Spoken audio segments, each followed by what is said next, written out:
If you fill a room with men and women, and you ask the question, have you ever feared for your life? What you will notice is that a few of the men's hands will go up. Each one of these men has a story about an isolated incident. Like, for example, the time that they got in a fight when they were a kid, or the time they got in an accident, or the time that they were traveling abroad. What happens also is that every single hand of every woman in that audience will go up into the air. Now, if you ask the question, how many of you feared for your life in the last year? Most of the men's hands will go down, unless the isolated incident they're talking about occurred within that last year. And again, all of the hands of the women stay up. If you ask the question, how many of you have feared for your safety in your life in the last month? Again, all of the women's hands stay up. And the same thing happens if you ask, how many of you feared for your life in the last week? All of the hands will stay up. And this exercise usually shocks the hell out of men, because this is the one thing that men do not understand about women. And if they did understand this about women, the way they behaved around them would dramatically. It is something that absolutely everyone experiences. However, the experience of fear, or I should say, fear, plays a role differently in the lives of men and women. For a woman, fear is woven into her biology. It is the baseline experience of her life, whether she is consciously aware of it or not. It is something she lives with like a prey animal, day in and day out. When women have something in their life that they care about, for example, a partner, or to an even greater extent, children, this fear simply expands. It becomes even bigger. The experience of simply crossing a parking lot is a completely different physiological experience for a female than a male. If you're interested sometime in looking into the scientific studies about the fear response, or the relationship to fear between men and women, it is completely eye-opening. For example, high-stress situations tend to make a man feel less afraid. The reason for this is because men don't perceive themselves to be innately powerless, especially in the world. And so as a result, when they get into these types of situations, they tend to default into anger and into empowered action. A woman, on the other hand, in a high-stress situation, will fall completely into fear. Why? Because most women perceive themselves to be powerless, actually, within the world. And so, as a result, they slip further and further and further into terror, and further and further and further into feeling like they can't do anything about it.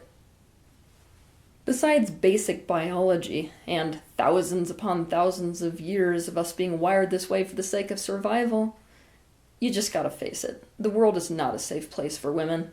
Just look at the statistics. And the reality is, most men simply cannot relate to this perception of being constantly unsafe, physically and emotionally. Because they cannot relate to this and do not even know this is the perceptual experience for women, they do not understand how to behave around women, and by not seeing this, make tons of mistakes. They do not understand that this baseline experience of fear that women live with every single day is the biggest determining factor for what women really want in relationships. The most important thing for women in a relationship is trustworthiness. A capacity to trust somebody is a woman's definition, subconscious or conscious, of safety. Basically, trustworthiness is a woman's insurance policy against this fear that she's constantly feeling. And this is actually the single biggest motivator for women to even enter into relationships to begin with. It is that feeling of safety. A woman wants to be protected by a man, but she has to be protected first and foremost from him. To trust someone is to be able to rely upon them to capitalize on your best interests. That is the simplest definition of trust. So if somebody's trustworthy, it means they are the kind of person who you can rely upon to capitalize on your best interests. But here's the most important thing to realize about that. To be able to capitalize on someone's best interest, you have to have a very firm grip on what those best interests actually are. For this reason, the only way to develop trustworthiness is to develop attunement. Attunement is being or bringing into harmony, a feeling of being at one with something. The best way to imagine attunement is to imagine sitting in your car and reaching out for the radio dial. If you want to hear the music being played at a specific frequency like 98.2 FM, you need to tune your radio dial to 98.2 FM, and then you will hear the music. Your own radio dial needs to be brought into harmony with or become one with the radio channel that you want to receive in order to perceive that radio channel. It's no different with other things, including people. In order to be able to perceive other people, which is to attune to them, you have to be able to see into them, feel into them, hear them, and come to completely understand them. Basically, you need to attune to them. You need to tune into them as if you are them, so as to be able to imagine or feel the other person's emotional experience and to understand what they are feeling. This is what allows you to know what to say to someone and do in any given situation with that person. Unless you are attuned to a woman, you will have no idea what is actually in her best interests. You may think you do. This is a game a lot of men play. Oh, I know what's best for her. But you actually don't. This process of attuning, which develops emotional connection, so as to establish yourself as trustworthy, so as to signal to a woman that she's safe, is the single most important thing that you will ever learn how to do in a relationship. So, I will repeat, the single most important thing that men need to understand if they want to have a relationship with a woman is that they have to learn attunement and they have to learn how to develop trust so that a woman sees him as trustworthy. A man who is capable of doing that literally has the key to any woman's heart. If a man was attuned enough to perceive this difference between the male perceptual experience of life and the female perceptual experience of life, in that he was able to attune enough to understand this baseline experience of fear that all women live with, he would obviously behave differently around him. His priority would shift. His priority would shift dramatically towards making her feel safe in any given situation, and especially making her feel safe with him. Now here's what men do not having this same perceptual experience of fear that women have. Often they minimize women's emotions, dismiss them, distract her from them, invalidate them, and worse, make a woman feel that she is crazy or that something's wrong with her because she feels this way.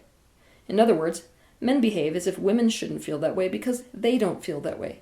By behaving this way, you signal to a woman that you are unsafe. You increase her fear by signaling to her that you do not see, hear, feel, and understand her, that you will not be there for her, that you do not value her well-being, that you will not take care of her or protect her, and that you can be relied upon to make her feel worse about herself.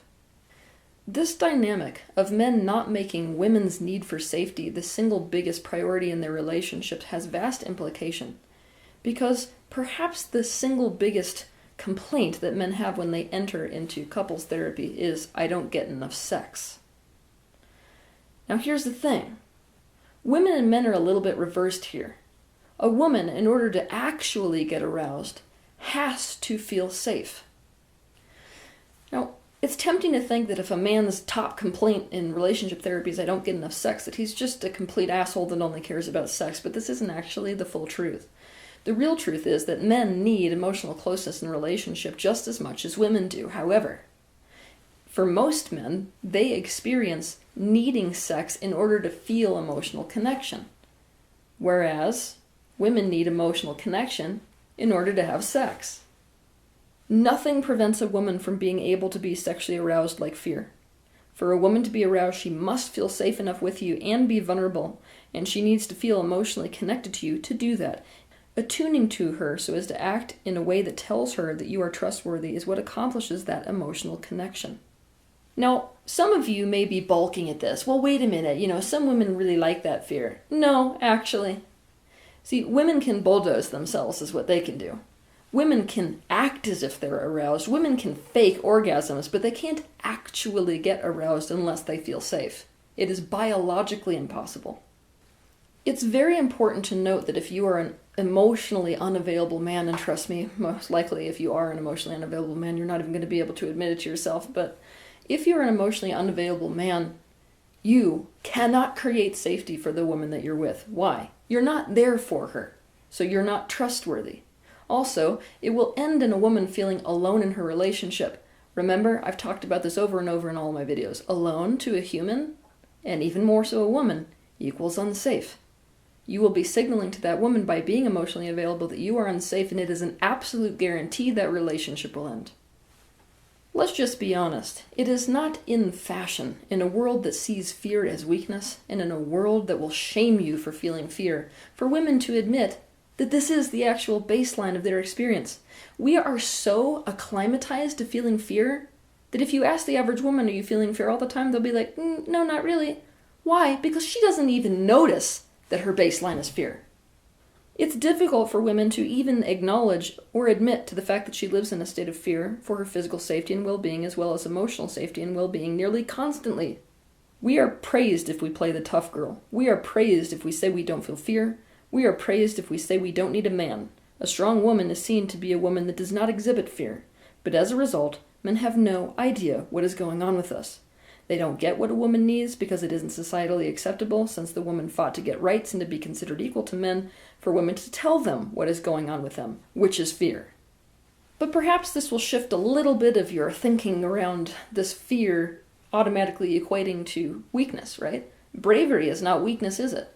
Bravery implies fear. It can't be bravery unless there is fear present. And bravery is something that all women are. Why? Because we are living in a constant state of fear and living despite of that fear. As a man, you have got to accept this reality of fear as a baseline of a woman's experience. Even if a woman does not act demonstratively afraid, she will respond to you behaving in a way that ensures her that you will dedicate yourself to her feeling safe, especially with you. Ask yourself this question.